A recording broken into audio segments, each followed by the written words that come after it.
पाकिस्तान क्या करने जा रहा है, अंदर से खबर निकाल के लाया हूं और बड़ी खबर निकाल के लाया हूं।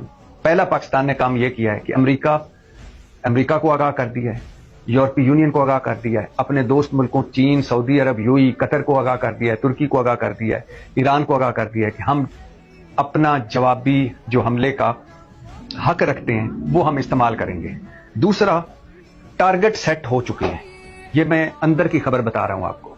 अस्करी क़यादत तैयार है, टारगेट सेट हो चुके हैं और सिर्फ सियासी क़यादत के ग्रीन सिग्नल का इंतजार किया जा रहा है। और पाकिस्तान की सियासी क़यादत को सऊदी अरब, कतर, चीन और 2 और दोस्त मुल्कों ने रोका हुआ है कि हमें एक एफर्ट कर लेने दीजिए। तो हमारी अस्करी क़यादत तैयार है, मिसाइल लगा दिए गए हैं और टारगेट सेट कर लिए गए हैं। और यह भी बताता चलूं कि पाकिस्तान का जो जवाबी वार होगा उसमें आम शहरियों को निशाना नहीं बनाया जाएगा, शहरी आबादियों को निशाना नहीं बनाया जाएगा, भारत की मिलिट्री तनसीबात पर हमला किया जाएगा। सब कुछ सेट है। मैं एक बार फिर कह रहा हूं और बार बार कह रहा हूं कि जंगें कभी भी किसी मसले का हल नहीं होती। हालांकि जो कुछ भारत कर रहा है, आप गली मोहल्लों में निकल जाएं, आप किसी भी गली में निकल जाएं, किसी भी मोहल्ले में निकल जाएं, किसी भी शहरी से मिल लें, सब गुस्से में और सब चाहते हैं कि भारत को जवाब दिया जाए और मुंह तोड़ जवाब दिया जाए।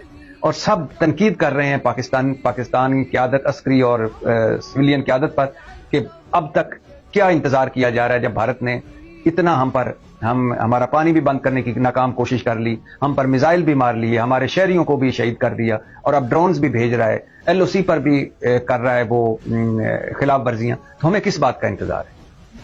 मैं फिर एक मर्तबा कह रहा हूं, पूरी दुनिया की तारीख उठा के देख लें, जंगे अजीम अव्वल, जंगे अजीम दोयम, और जो मुल्क जिस मुल्क से लड़े, आखिरकार क्या हुआ? मेज पर आकर मुल्क बैठे, तबाही करवाकर, लाखों लोगों को मरवाकर, बिल आखिर टेबल पर बैठे, मुज़ाकरात किए और फिर यह सारा कुछ अमन की तरफ आए। तो पहली जो कोशिश है, पहली जो तरजीह है वो अमन होनी चाहिए, अमन को मौका मिलना चाहिए, जंग नहीं होनी चाहिए। लेकिन अब पाकिस्तान एक अजीब सी सूरत हाल में फंस गया है और वह सूरत हाल यह है कि हर चौथे दिन, मिसाल के तौर पर इस मरतबा भी पाकिस्तान सब्र कर लेता है अपने दोस्त मुल्कों के कहने पर, इस मरतबा भी पाकिस्तान सब्र कर लेता है और कोई जवाबी कार्रवाई नहीं करता। तो क्या गारंटी है कि अगले चंद महीनों बाद, साल 2 साल बाद, भारत किसी और वाक़े को बुनियाद बनाकर फिर आ जाए सरहदों पर और फिर मिसाइल मार दे? क्योंकि भारत का तो यह तरीकाकार है, कभी पठानकोट हम पे डाल दिया, कभी पुलवामा हम पे डाल दिया, कभी पहलगाम हम पे डाल दिया। उसको देख ही नहीं रहा। भारत मकबूजा वादी में जो कुछ कर रहा है और उसका जो रद्द अमल आ रहा है उस पर तवज्जो ही नहीं दे रहा। जो तीसरी नस्ल सैयद अली गिलानी से लेकर वानी तक जो 3 नस्लें जद्दोजहद कर रही हैं और उनके हजारों लोग कब्रों में उतर गए हैं, शहीद हुए हैं भारत से लड़कर, उस तरफ तवज्जो ही नहीं दे रहा कि अब भारत पर कहीं से भी अटैक हो, अगर कोई अंदर से मकबूजा वादी में कोई कश्मीरी तंग आकर अटैक कर देगा तो भारत तो फिर साल बाद बुनियाद बना लेगा कि ये पाकिस्तान ने करवाया है और अब आए जरा, हम फिर आ रहे हैं और फिर हम रात की तारीकी में मिसाइल मारेंगे। तो ये वो पॉइंट है जिस पे इस वक्त हमारी जो इस्टेब्लिशमेंट है और अस्करी क़यादत है उनका कहना है कि नहीं, अब जवाब देना चाहिए, क्योंकि ये बहुत हो गया। ये तो मजाक ही हो गया कि हर चौथे दिन वो कोई ना कोई ड्रामा करता है और फिर उस ड्रामे की आड़ में कभी अभिनंदन को भेज देता है, कभी राफेल तैयारों को रवाना कर देता है, कभी मिसाइल मार देता है, कभी हमारा पानी बंद कर देता है, कभी एलओसी की खिलाफ वर्जियां करता है, कभी उस ड्रोन्स भेज देता है। तो ये सिलसिला कब तक चलेगा? यही पाकिस्तान ने अपने दोस्त मुल्कों को कहा है कि अगर भारत हमारे साथ बैठता है और बैठकर वंस फॉर ऑल एक कोई मुआहदा करता है और वंस फॉर ऑल कोई एक सेटलमेंट होती है तो वो उस हवाले से सोचा जा सकता है। लेकिन ये नहीं ख्याल किया जा सकता या इस बारे में बिल्कुल नहीं सोचा जा सकता या ये बिल्कुल हमें कबूल नहीं कि भारत ने हम पर मिसाइल मारे, उसने हमारे नीलम जेलम पर बमबारी की, उसने हमारे निहत्तिक और बेगुनाह शहरियों को मारा, उसने ड्रोन्स अटैक किए पाकिस्तान पर और हम चुप करके बैठे रहे। तो ये पक्की खबर आपको बता रहा हूं कि हमारी अस्करी क़यादत तैयार है, एयरफोर्स तैयार है, फौज तैयार है, नेवी तैयार है, टारगेट सेट कर लिए गए हैं भारत के और सारा कुछ सेट है। और सर बस गो हेड जो ही मिला, ग्रीन सिग्नल जो ही मिला सियासी क़यादत की तरफ से, तो भारत के उससे ज्यादा हमले होंगे اس سے زیادہ میزائل حملے ہوں گے جتنے بھارت نے رات کی تاریکی پر ہم پر کیے، جتنے بھارت نے رات کی تاریکی میں ہم پر کیے. تو اس وقت صورتحال ٹینس ہے، ہم جنگ کی طرف بڑھ رہے ہیں. اور گو کہ اس وقت وہ 1965 والی 1971 والی جنگ نہیں ہے کہ جس میں ہم نے کوئی علاقے فتح کرنے یا انہوں نے علاقے فتح کرنے. گو کہ وہ والی جنگ نہیں ہے، لیکن کوئی پتہ نہیں کہ وہ والی جنگ بھی شروع ہو جائے، کیونکہ دونوں جوہری قوتیں ہیں، دونوں کے پاس ایٹم بم ہے، دونوں کے پاس میزائل ہیں، دونوں کے پاس ٹیکنالوجی ہے، اور دونوں اس وقت جو ہیں آمنے سامنے ہیں. اور بھارت بالکل نہیں مان رہا، جنگی جنون میں مبتلا ہے، اور بھارت بالکل بھی کسی ملک کی بات نہیں مان رہا، اور بھارت بالکل بھی امن کی طرف نہیں آ رہا. تو اس وقت میرے پاکستانیوں دعا یہی کرو. مجھے بھی غصہ ہے، مجھے بھی تکلیف ہے، میں بھی غم میں ہوں کہ پہلے بھارت نے میزائل مار کے ہمارے نہتے اور معصوم شہریوں کو مارا. اس سے پہلے پہلگام ڈرامہ، جو کہ دہشت گردی ہے پہلگام میں جو بھی ہوا، حالانکہ وہ ادھر سے مقبوضہ وادی میں جن کے ماں باپ بہن مار دیے گئے ہوں، جن کے گھروں پر قبضہ کر لیا گیا ہو، جن کے ملک مقبوضہ وادی کی آزاد حیثیت ختم کر دی گئی ہو، تو ان کا رد عمل تھا. لیکن پھر بھی معصوم شہریوں کو اس طرح قتل کرنا دہشت گردی اور قابل مذمت ہے. کریں بہت کہ آپس میں صلح اور امن کی فضا قائم ہو جائے، کیونکہ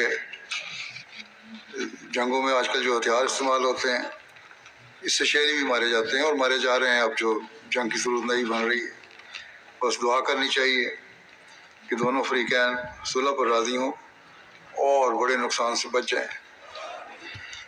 اس حوالے سے یہ بات بھی یاد رکھنی چاہیے کہ آج کل سوشل میڈیا پر یا انٹرنیٹ کے اور جو ذرائع ہیں، الیکٹرانک میڈیا جو بھی ہے،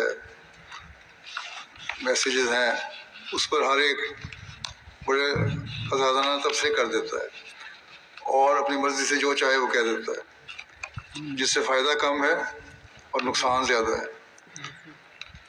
اپنی طرف سے بڑا اظہار ہو رہا ہوتا ہے کہ ہم کیا چاہتے ہیں.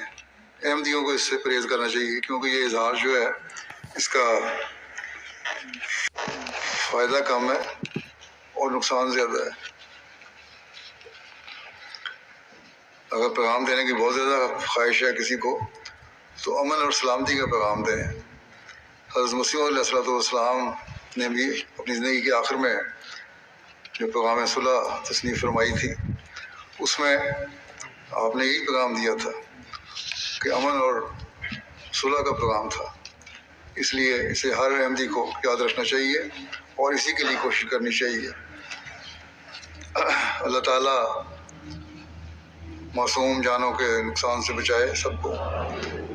بعض بڑی طاقتیں بھی لگتا ہے اسے ہوا دینے کی کوشش کر رہی ہیں. وہ چاہتی ہیں کہ دونوں طاقتیں لڑیں اور کمزور ہوں اور ان کا اسلحہ بھی بکے. اللہ تعالیٰ ان کے شر سے بھی بچائے. اسی طرح فلسطین کے عوام کے لیے بھی دعا کریں، اللہ تعالیٰ ان کے لیے بھی آسانیاں پیدا کرے اور یہ امن سے اپنے ملک میں رہ سکیں.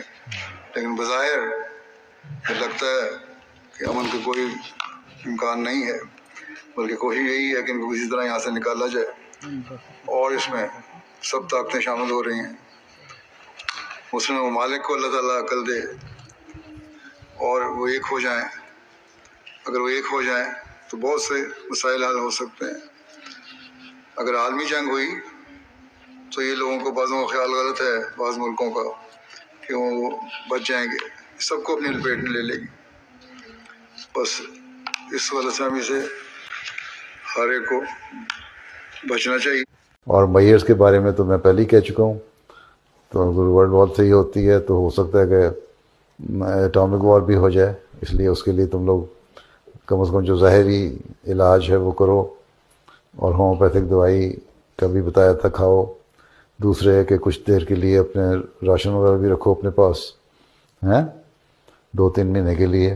تو جماعتوں کو سرکولر کیا ہوا ہے کہ میئرز لے لیں اور کھانے پینے کا سامان رکھیں. میں نے پچھلے 5-6 سال سے کہہ رہا ہوں، اور مختلف وقتوں میں ان کی ضرورت پڑتی بھی رہی. کبھی جو نیچرل جو ہیں یہ طوفان اور ہریکین اور یہ تھے وہ آتے رہے. تو ان ساروں کو سامنے رکھو تو یہی ہم کر سکتے ہیں ظاہری طور پہ. باقی اللہ تعالیٰ سے دعا کرو کہ اللہ تعالیٰ بچائے.